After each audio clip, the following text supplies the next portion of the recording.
ఓం నమ శివాయ. శ్రీ చంద్రశేఖర పరమాచార్య స్వామితో చావలి శాస్త్రి గారి అనుభవాలు తెలుసుకుందాం. చావలి సుబ్రహ్మణ్య శాస్త్రి గారు మద్రాసులోని ఆంధ్ర ప్రముఖులలో ఒకరు. స్వామివారికి అత్యంత సన్నిహితులు. శ్రీవారి భక్తులలో ఎవరికైనా వివాహాలు, చదువులు తదితర సహాయాలు ఏవి కావలసి వచ్చినా శాస్త్రిగారి వద్దకు పంపేవారు. శాస్త్రిగారు అన్ని దానాలు గుప్తంగానే చేసేవారు. 1978లో శాస్త్రిగారికి తీవ్ర అస్వస్థత ఏర్పడింది. స్పృహలేని స్థితిలో ఆసుపత్రిలో చేరారు. స్వామివారు అప్పుడు హంపి మకాంలో ఉన్నారు. శాస్త్రిగారి కుమారుడు శ్రీరామ్ హంపి వెళ్ళి స్వామివారికి పరిస్థితి వివరించారు. ఆ వార్త వింటూనే శ్రీవారు తన వంటికి విభూతి రాసుకుని దాన్నొక విస్తరులోకి విదిలించి దానిని పట్టుకు వెళ్లి నీళ్ళలో కలిపి శాస్త్రిగారి చేత తాగించమన్నారు. శ్రీవారు చెప్పినట్లుగా చేయగా 10 రోజుల నుండి స్పృహలేని రోగి ఆ భస్మపు నీరు గొంతులోకి పోగానే కళ్ళు తెరిచి నిద్ర నుండి లేచినట్టు లేచి కూర్చున్నారు. డాక్టర్లంతా ఆశ్చర్యపోయారు.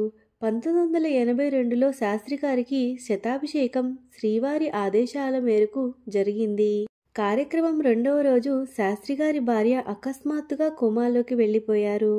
స్వామిగారు మహారాష్ట్రలో సంచారం చేస్తూ ఉగార్ అనే గ్రామంలో ఉన్నారు.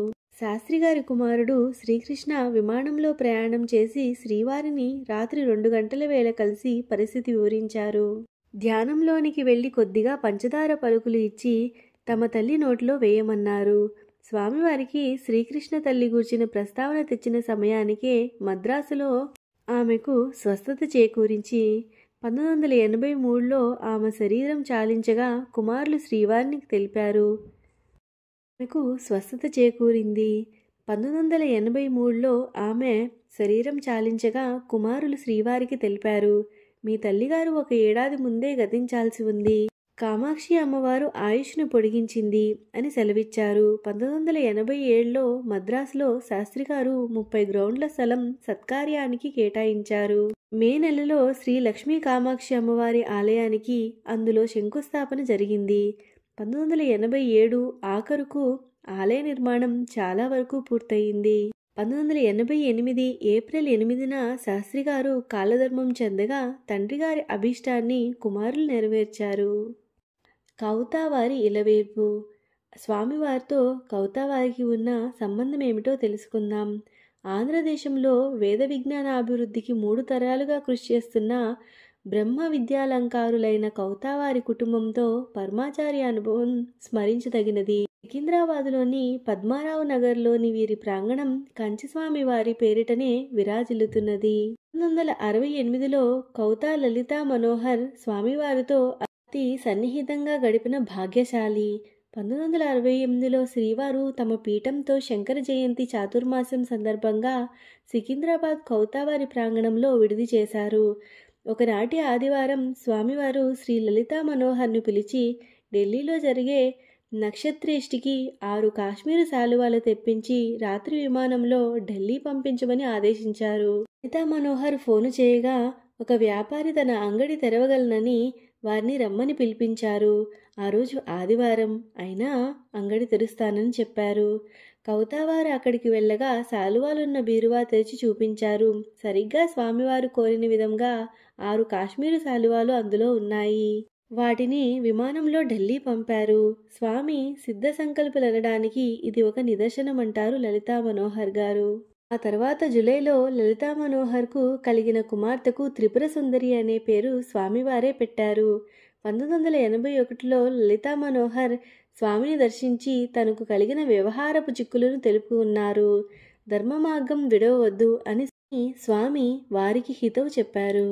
1985లో తిరిగి స్వామిని దర్శించిన లలితా మనోహర్ను వ్యవహారాలు ఎంతవరకు వచ్చాయని స్వామివారే ప్రశ్నించారు. సందర్భంలో మనోహర్ గారు స్వామికి రామాయణంలోని ఒక శ్లోకం చెప్పారు.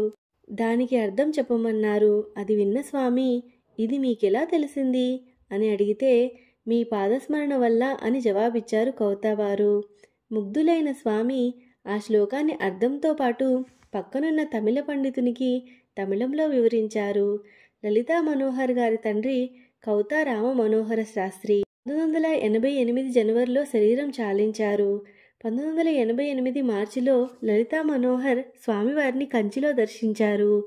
ఒక శాలువా తెప్పించి తాను కప్పుకొని కొంతసేపు ధ్యానంలో గడిపి తర్వాత దానిని లలితా మనోహర్ గారికి కప్పి ఇలా ఆశీర్వదించారు. ఆంధ్రదేశంలో ధర్మాన్ని కాపాడటంలో, ధర్మ మార్గంలో నడవటంలో ఆదర్శ కుటుంబం మీది. మీ పితామహులు వెళ్ళిపోయారు. ఇప్పటికీ ఉత్తమ జీవి మీ తండ్రి రామమోహన శాస్త్రి గారు కూడా వెళ్ళిపోయారు. ఆ భారం నీ భుజస్కంధాల మీద పడింది. అవిచ్ఛిన్నంగా ఈ ధర్మం జరగాలని నా కోరిక. లలితా మనోహర్ గారు వారిని సాక్షాత్తు శంకరులుగానే భావిస్తారు. మరెందరో ఆంధ్ర విద్వాంసులు స్వామివారిని ఆశ్రయించి ధన్యత గావించారు. సర్వశ్రీ కుప్ప లక్ష్మావధాన్లు, కల్లూరు వెంకట సుబ్రహ్మణ్య దీక్షితులు, మద్దులపల్లి మాణిక్య శాస్త్రి, హరి సాంబశివ శాస్త్రి, పుట్టపర్తి నారాయణాచార్యులు, వారణాసి రామమూర్తి, జటావల్లభుల పురుషోత్తం, వేలూరి శివరామ శాస్త్రి, కాటూరి వెంకటేశ్వరరావు గారు, జగద్గురువుల బోధులు అనువదించిన విశాఖ ప్రభుతులు లాంటి వారిలో కొందరు. అనంతపురం జిల్లాలో ప్రసిద్ధ రొద్దం కుటుంబానికి చెందిన డాక్టర్ రొద్దం ప్రభాకర్ గారు స్వామివారి అనుగ్రహ పాత్రులు. 1966లో స్వామి ఆంధ్రదేశానికి వచ్చిన సందర్భంగా చిత్తూరు పోలీస్ సూపరింటెండెంట్గా శ్రీ ప్రభాకర్ రావు గారు శ్రీవారికి స్వాగతం సదుపాయాలు కల్పించారు. కాళహస్తి శిల్ప సదస్సుల ఏర్పాటులో కూడా స్వామి బృందానికి వీరు తోడ్పడ్డారు. స్వామిని సందర్శించినప్పటి నుండి తన జీవితం ఆధ్యాత్మికం వైపు మరలిందని శ్రీ ప్రభాకర్ రావు గారు తెలిపారు. పరమాచార్య స్వామివారి ఉపదేశ పద్ధతి. స్వామివారు యోగ్యతను బట్టి దీక్షలనిచ్చేవారు. తెనాలి సాధన గ్రంథ మండలికి జీవగర్ర అయిన బులుసు సూర్య ప్రకాశ శాస్త్రి గారు శంకర గ్రంథాలెన్నో ప్రచురించారు. విశాఖ అనువదించిన జగద్గురు బోధలు 10 సంపుటాలు స్వామివారు పీఠాన్ని అధిరోహించిన షష్ఠిపూర్తి సందర్భంగా ఆదిశంకరుల స్తోత్రాలన్నీ 3 సంపుటములుగా ప్రచురించారు. వారొకసారి శ్రీవారిని దర్శించాలనే తలంపుతో స్వామికి సన్నిహితులైన కుప్పా లక్ష్మావధాని గారికి లేఖ రాశారు. నేను మేము పరిచయం చేయనక్కర్లేదు అంటూ వారి సమాధానం రాశారు. ఒకనాటి ఉదయం 6 గంటలకు శ్రీవారు గోపూజ నిర్వహిస్తుండగా సూర్యప్రకాశ శాస్త్రి స్వామికి సాగిలపడ్డారు. స్వామి శాస్త్రిగారి వైపు చూచి, ఎవరు? బలుసు సూర్యప్రకాశ శాస్త్రి గారా? తెనాల నుండి వచ్చారా? అంటూ అభయహస్తమిచ్చారు. మొదటిసారి దర్శనంలోనే వ్యక్తిని గ్రహించగలిగిన శ్రీవారు సర్వజ్ఞులని శాస్త్రిగారు రూఢిపరుచుకున్నారు.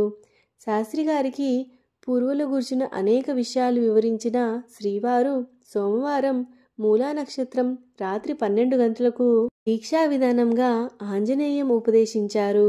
చీరాల సమీపంలోనే వాడరేవులో గల లలితానందాశ్రమాధిపతి అరుళానంద స్వామి తమ అనుభవాలను ఇలా తెలిపారు. నేను కంచి పెద్దస్వామి అయిన జగద్గురు చంద్రశేఖరేంద్ర సరస్వతి స్వామి వారి వద్ద దీక్ష తీసుకొనడానికి వెళ్ళినప్పుడు వారు నన్ను అడిగిన మొదటి మాట, నీ మనసులో ఏ దేవుణ్ణి ప్రార్థిస్తున్నావు అని. అందుకు నేను సుబ్రహ్మణ్య స్వామిని ఎక్కువగా ప్రార్థిస్తున్నాను.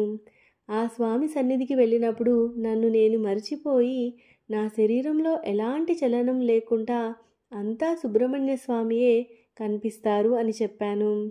అప్పుడు స్వామి నాకు సన్యాస దీక్ష ఇచ్చి, మీకు ఆత్మ పరమాత్మ సుబ్రహ్మణ్య స్వామియే, ప్రతి ఒక్కరిలో సుబ్రహ్మణ్య స్వామి ఉన్నాడు అనుకుంటూ ధ్యానం చేయి. అన్ని జీవరాశులను చూచినప్పుడు నీకు సుబ్రహ్మణ్య స్వామియే గుర్తుకు రావాలి. జీవులన్నింటిలో సుబ్రహ్మణ్య స్వామి ఉన్నారని భావించాలి. వాటికి చేతనైనంత మంచి చేయాలి. నేనే ఆ జీవరాశి అనుకుంటే ఆ జీవి ద్వారా నీకు ఏదైనా ఇబ్బంది కలిగితే ప్రశాంతంగా ఉండాలే తప్ప వాటి మీద కోపం రాకూడదు. దీన్ని అభ్యసించుటకు జనసంచారం లేని చోట మౌనంగా ఉండి ప్రాణాయామం చేయమని సుబ్రహ్మణ్యేశ్వర స్వామి మూలమంత్రం ఉపదేశించారు. అదే నా సన్యాస జీవిత ఆఖరి ఘట్టం. ఆ తరువాత సంఘటన మాతృస్థానం. హెచ్విఆర్ అయ్యంగార్ అను పెద్ద ఉద్యోగి తన తల్లిని గూర్చి ఆనంద వికటన్ తమిళ పత్రిక దీపావళి సంచికలో ఇలా రాశారు. అదృశ్యమైన దైవశక్తిపై అచంచల విశ్వాసం, ఎంత కష్టం వచ్చినా ఎదుర్కొనగల ధైర్యం, ఆత్మశక్తి, భూతదయ, భావశక్తి గల ధర్మాచరణం. చిన్నతనంలో శ్రీమంతుల పుత్రిక అయిన అత్తగారింట్లో దారిద్ర్యం కష్టాలు ఎలా ఉన్నా మనసు చెదరి ఆత్మవిశ్వాసం కలది మా అమ్మ. ఈ వ్యాసం పరమాచార్యుల స్వామి చదవటం తటస్థించింది. ఆ వ్యాస రచనను చూడాలని స్వామి 3 సార్లు కబురు పెట్టారు. 3వసారి కానీ అయ్యంగార్ స్పందించలేదు. ఆయనకు స్వాముల వారిని దర్శించటం, దేవాలయాలకు వెళ్ళడం అలవాటు లేదు. కానీ పరమాచార్యను దర్శించిన పిమ్మట ఆయనకు కలిగిన భావం ఇలా ఉంది. చిక్కి శల్యంగా ఉన్న ఆ మూర్తిని చూడగానే నాలో ఏదో సంచలనం కలిగింది. ఆ సంచలనానికి కారణం వారి మాటలు కానీ వ్యక్తిత్వం కానీ కాదు, వారు పరిసరాలు కూడా కాదు.